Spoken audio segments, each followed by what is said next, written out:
My childhood is full of fond memories of the Super Nintendo Entertainment System, commonly referred to as the SNES. Its library of games was top-notch, and a lot of them still hold up really well today in my opinion.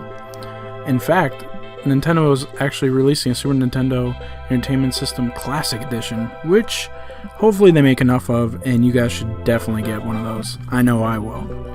Now this is today my personal top 10 SNES games. Yes, my personal list. Not yours, mine. There's some games that you may or may not agree with, but they're still my favorite. And there's actually a few quote-unquote classic games that don't make an appearance on this list. Does it mean that I just never played them as a kid, surprisingly? And I do plan on it, or does that mean that I just don't like them? Well, you guys are going to have to wait for another video to find that out. So without further ado, here are my top 10 Super Nintendo Entertainment System games.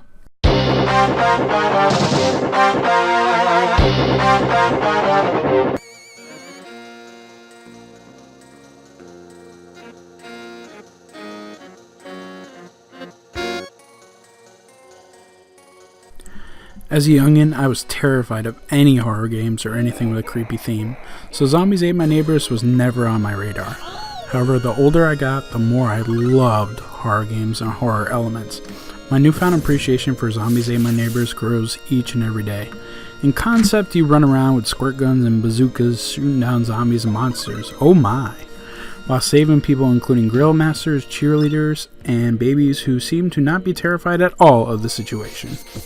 This title is a must with a friend for hours of fun, and to beat the game and reach the top of the mountain is beyond rewardful as you look back at your partner and realize you did it.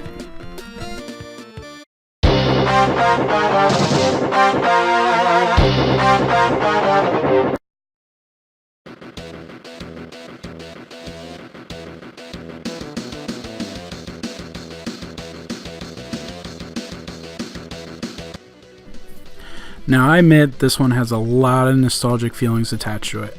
On the surface, it is a typical side-scrolling beat 'em up that maybe didn't age so well compared to other games on this list, but just listen to that beautiful soundtrack, that intro song.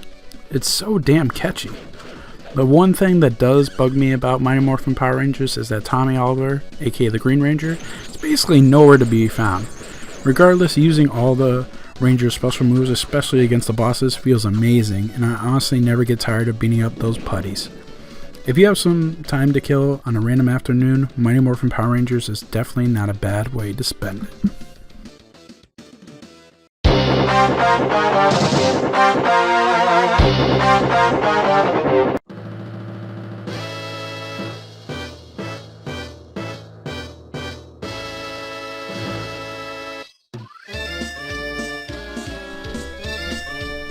Back in this era, whenever Disney and Capcom teamed up to produce a game, it was the cream of the crop.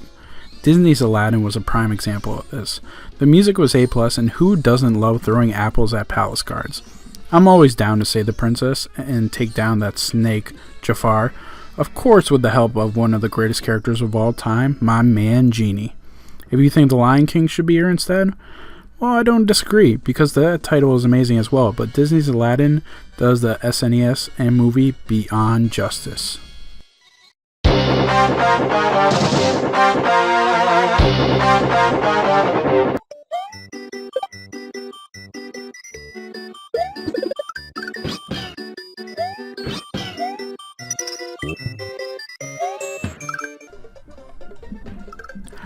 Ah, the one that started it all. Millions of kids received arguably one of the best games of all time whenever they got their SNES. Precision controls with beautiful illustrations and so many memorable worlds. How could you not like this title? It even spawned a network of creative ROM hacks, which I still play to this very day here and there. I praise this game highly, and you may all be wondering why it's so low on my list. The truth is, playing the original feels so outdated for me since I conquered Bowser, I want to say a bazillion times when I was young, but I can't deny whenever I think of Super Mario World, nothing but good times fills my mind, and that's why it deserves a spot on my list.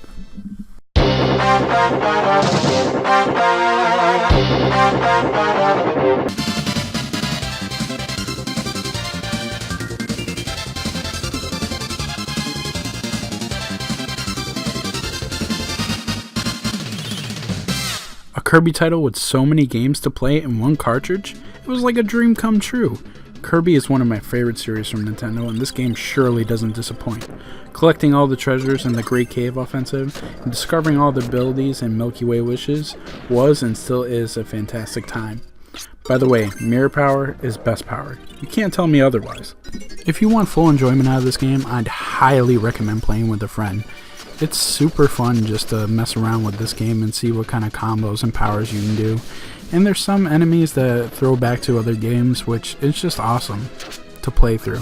Let's not forget the joy and happiness that is caused by the uplifting melodies of the Kirby series.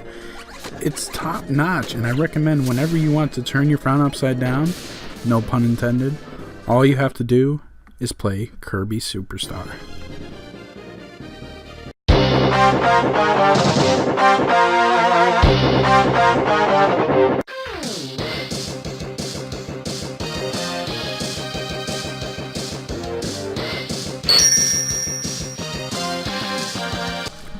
Honestly, I couldn't pick just one game from the original Mega Man X series.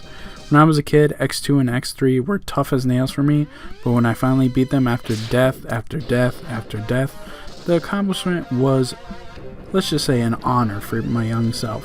In fact, it still feels awesome to this day. I remember mastering Mega Man X with all the armor and upgrades and thinking I was on top of the world and no one could stop me. And how could we forget the introduction of the greatness we call Zero?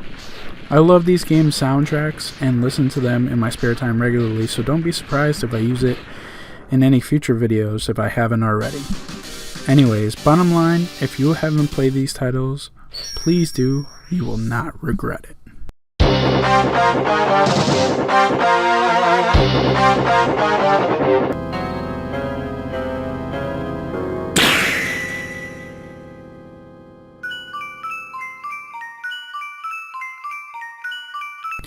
If you've been watching my Let's Play of this game, the link is in the description by the way, shameless tag, you knew this would make my countdown. When Squaresoft, now called Square Enix, teamed up with Mario and created this RPG, it was a masterpiece, which, in my opinion, no Mario RPG has been able to replicate since. The game is quite easy for this typical genre, but its story and characters more than make up for it. Gino and Malo are criminally underappreciated, and I still hope one day they announce a direct sequel. Don't get me wrong, Superstar Saga and the Paper Mario series are awesome, but they don't come close to the magic of this game in my opinion. Plus you get the team with Bowser, who is honestly probably my favorite character in this game. Super Mario RPG Legend of the Seven Stars is a timeless classic that will always hold a special place in my heart.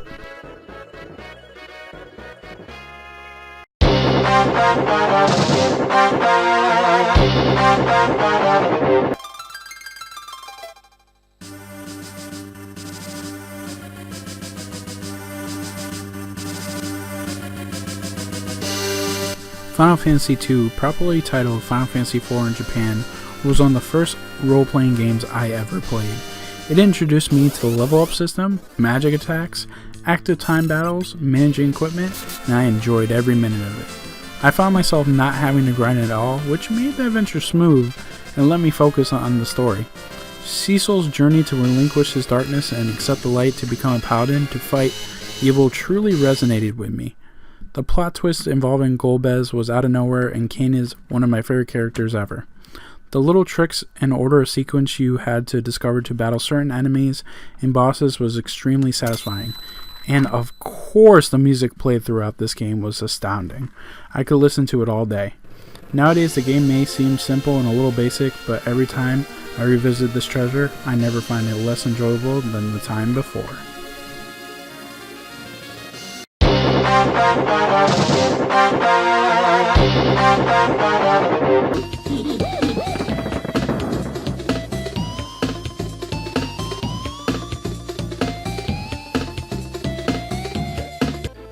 The original 3 Donkey Kong Country games may quite possibly be my favorite game series ever.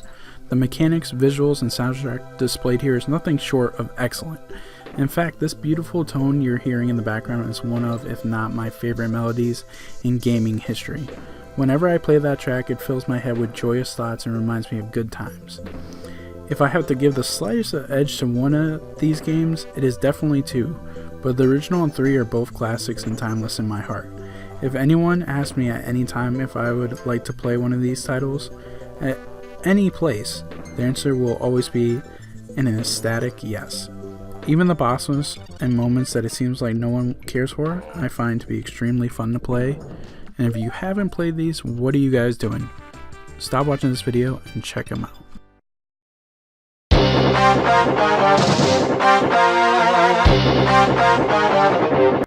Yeah, that's right. Bubsy for the SNES is my favorite SNES game of all time. It's the best ever. There's so smooth gameplay. I'm sorry. I just had to. I had to throw it in there. I mean, it's not like they're making, remaking this game or anything, right? Right? I mean, after so many things deserve it. Here's my real number 1.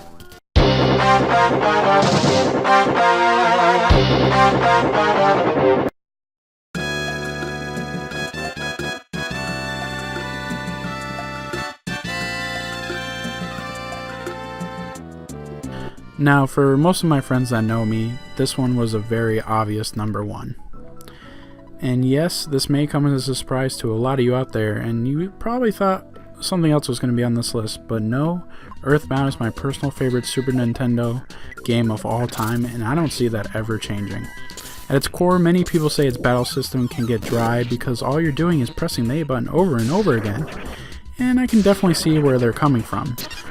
But I get lost in the music and soundtrack of this game, plus the battle backgrounds are always so trippy. When I was 7 years old and saw that Ness lived with his mom and sister and would call his pops every time to say his progress, right away that resonated with me because I felt like I was in a very similar situation. So I always felt a connection with our silent main characters, and in ways still do to this very day.